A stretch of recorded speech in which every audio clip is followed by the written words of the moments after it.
Hey everyone, Mo here. Today we're making steak. We've got a nice T-bone here, all cooked and sliced up. I've made a little sauce out of it. I'm going to show you how to do it. It's really good. Steak is easier than you think. Let's get this started. I'm going to be a little busy for a few minutes.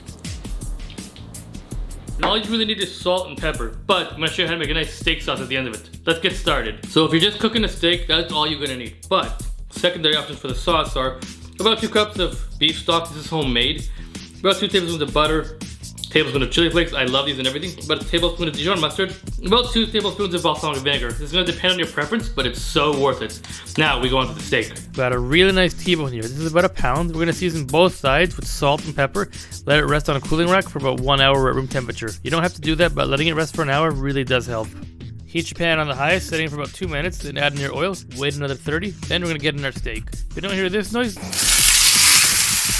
that means the pan is not hot enough. Here's the complicated part. There's too many different temperatures, too many different degrees, too much everything. I'd say 1 to 2 minutes for medium rare, 2.5 to 3 for medium, maybe 3 to 4 for medium well, 4.5 for well done.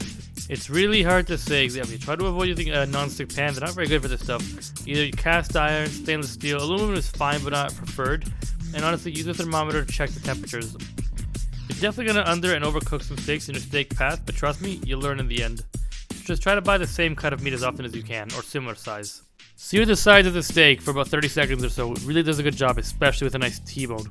One of the most important steak tips I'll ever give you is let it rest for 2 to 3 minutes, so keep the juices in before you cut it. Okay, see all those bits on the bottom of the pan? That is called a fond. Mine's a bit burnt, but it's fine, it'll still work.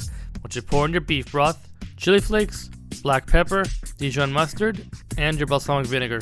Whisk it all together on medium-high heat, bring to a boil, then back the heat down to medium-low and let it reduce. That is what I'm talking about. Reduce very thick, dark, and full of flavor. Adjust for seasoning. I'm adding more chili flakes and more black pepper. Now with my heat on very low, I'm going to add in the final ingredient, butter. Everything's better with butter. This is going to make it so good. You're going to love this pan sauce. It's going to be a real game-changing recipe you're going to learn here today. Hope you all really enjoy it. Now we cut the T-bone. Just cut around the edges. I like to cut the fat off. Mine. Now just cut it up into strips. Now after all that fun, hard work, we finally get to eat our steak. I'm going to top it off with some of the sauce. I tried to get a little fancy design at the side of it. I completely failed at it. Oh well, no, maybe next time. I'll just top it off with some parsley for some color, and that's it. Now we get to eat. Hey everyone, Mo here. Hope you loved the recipe. Give it a try. Tell me what you think about it down below. Check out some of my other videos and go to my website for everything else. Hope to see you all next time. Enjoy the recipe.